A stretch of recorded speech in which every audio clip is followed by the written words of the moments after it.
Assalamualaikum warahmatullahi taala wabarakatuh. Bismillahirrahmanirrahim.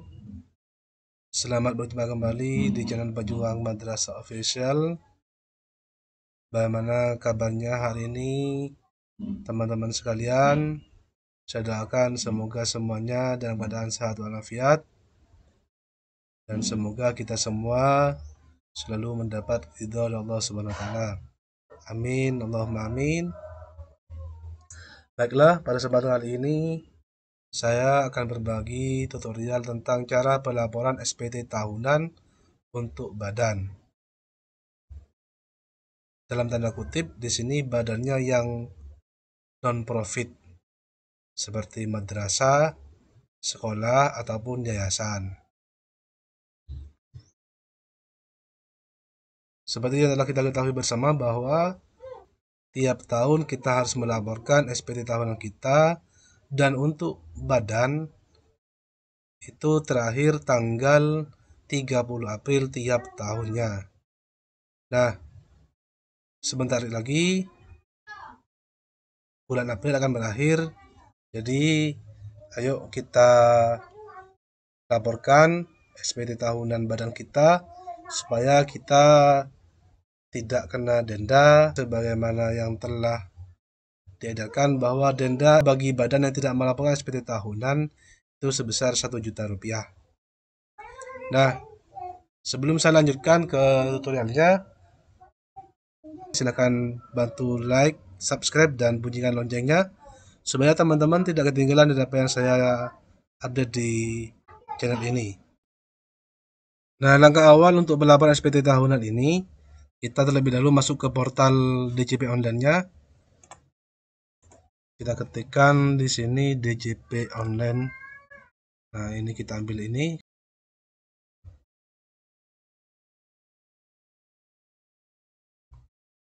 Kita X saja ini. Nah, perlu diketahui oleh teman-teman sekalian bahwa supaya kita bisa melaporkan SPT tahunan ini secara online, maka terlebih dahulu kita harus punya EVIN. Kemudian kita sudah mendaftar di portal ini. Nah, kita coba login. Kita masukkan NPWP-nya, kemudian kata sandinya juga kita masukkan. Kemudian kode amalnya kita ketikkan. Setelah itu baru kita klik login. Nah, setelah berhasil login, muncul tampilan seperti ini. Kemudian setelah itu baru kita langsung masuk ke menu lapor.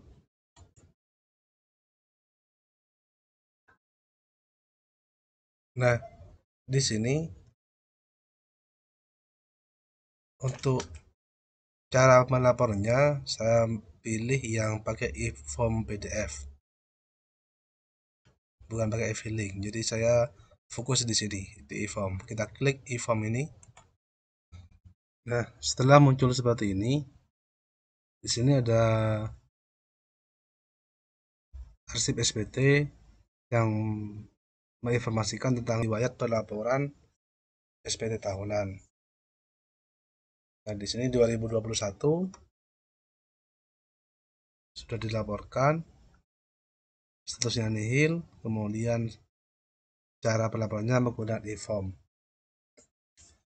Nah, untuk yang tahun 2022 ini kita langsung masuk ke buat SPT. Namun sebelum ke sini, karena e-form ini harus menggunakan Adobe PDF Reader, maka bagi teman-teman yang belum menginstal aplikasi Adobe PDF Reader ini,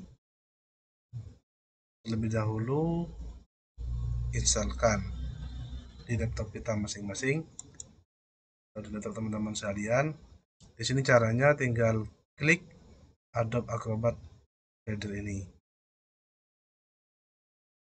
Jadi di sini pembaca e-form-nya harus menggunakan Adobe Acrobat Reader, tidak bisa menggunakan pembaca PDF yang lain seperti Foxit Phantom PDF maupun yang lain.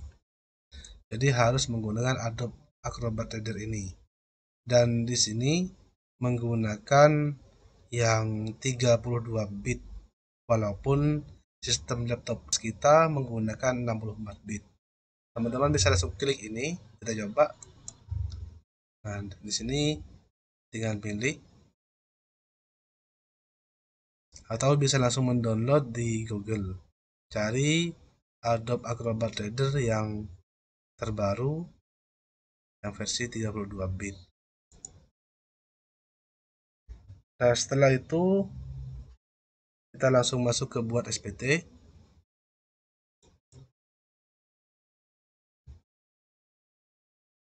Di sini tahun pajaknya tahun 2022. Kemudian jenis SPT-nya rupiah. Nah, di sini status SPT normal karena tidak ada pembetulan karena baru pertama kali. Jadi biarkan seperti ini. Kemudian media pengiriman token pilih email saja biar lebih mudah. Nah, kemudian teman-teman bisa langsung klik kirim permintaan. Nah, ini sukses. Nah, ini formnya sudah muncul. Ini formnya, kita klik kanan. Kemudian di sini pilih Open with. Nah, kemudian pilih Adobe Acrobat Reader DC ini. Nah, ini tampilan e-form yang akan kita isi untuk pelaporan SPT tahunan ini. Sebelum kita mengisi e-form ini, maka teman-teman terlebih dahulu menyiapkan file atau berkas laporan neraca dan laporan laba rugi. Contohnya seperti ini.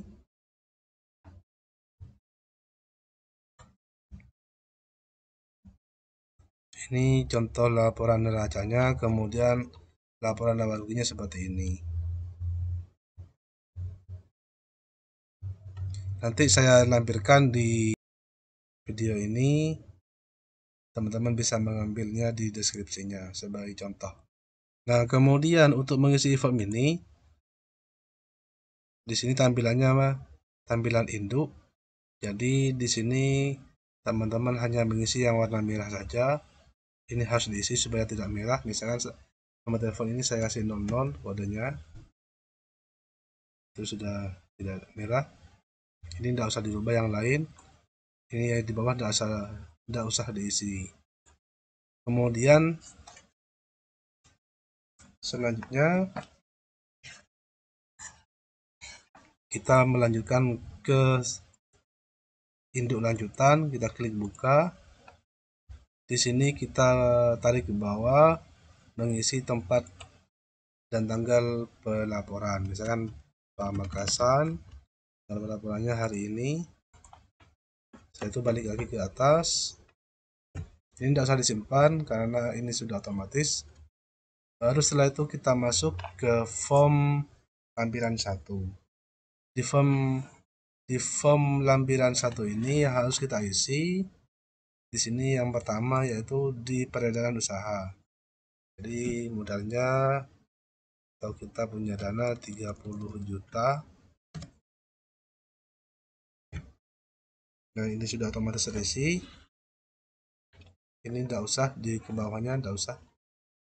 Kita lanjutkan ke lampiran 2. Klik buka lagi.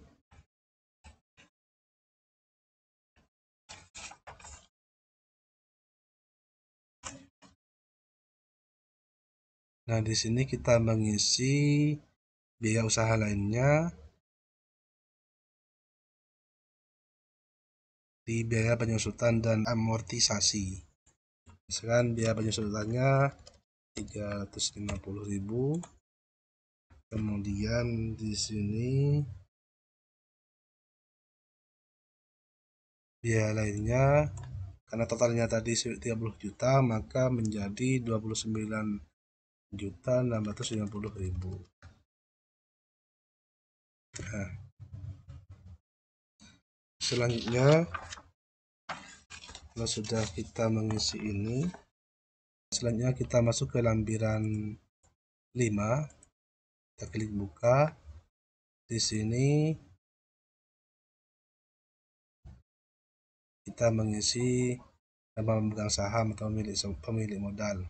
Misal di sini namanya, kemudian alamatnya,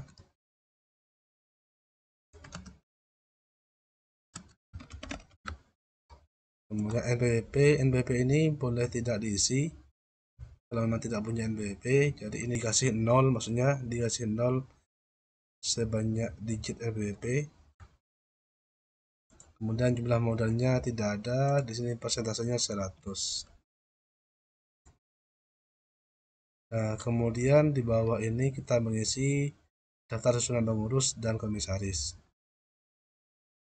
Di sini kita bisa mengisi satu orang saja, misalkan saya isi, kemudian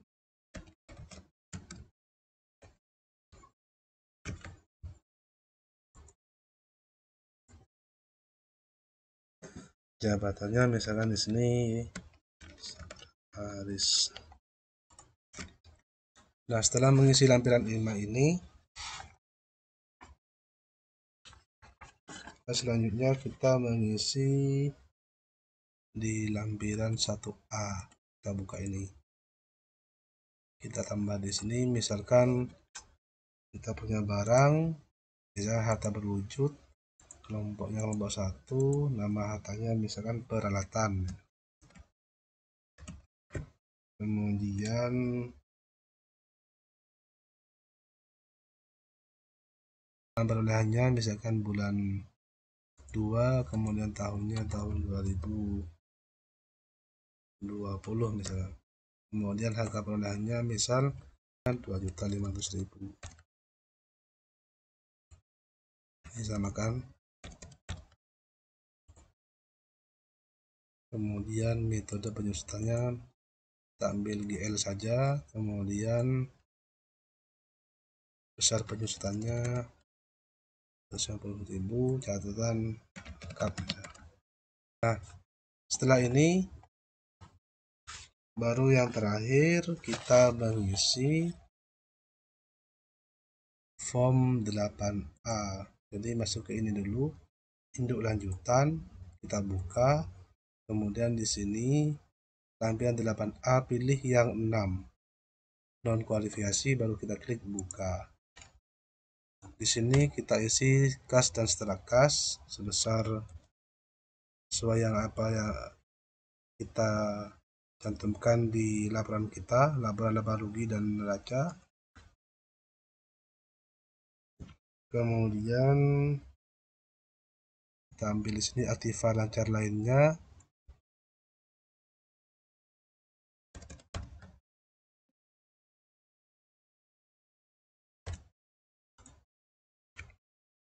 Kemudian di sini ada akumulasi penyusutan.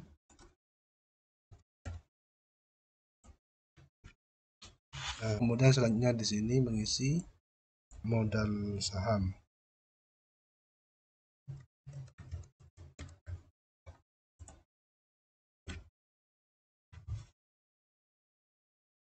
Kemudian terakhir kita mengisi di elemen dari laporan laba rugi. Sini penjualan bersihnya kita kasih yang full 30 juta.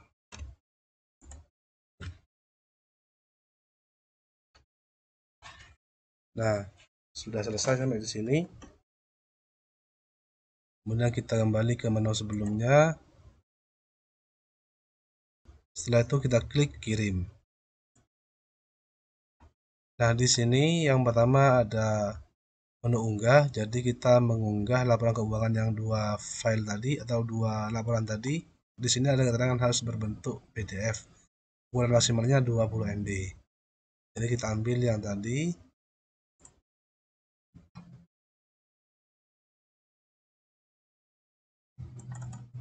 Nah, kita uploadkan. Kemudian ke bawah ini, nah di sini ada kode verifikasi. Nah, kode verifikasi ini kita buka di emailnya masing-masing. Di sini ada kode verifikasi, kita klik. Nah, ini kita ambil kode ini.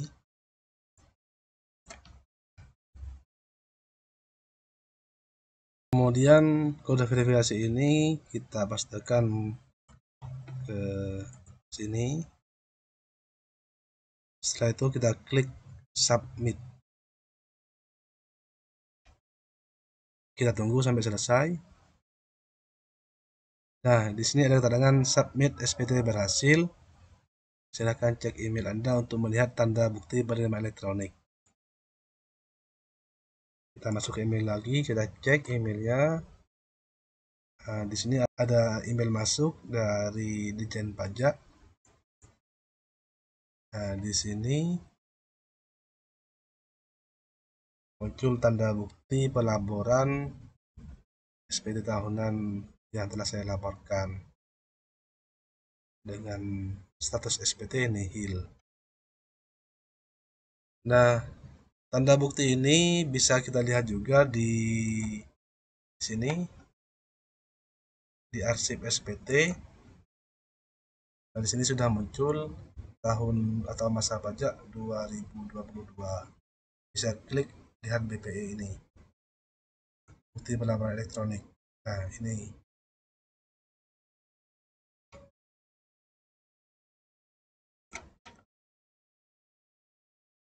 Jadi demikianlah cara melaporkan SPT tahunan badan.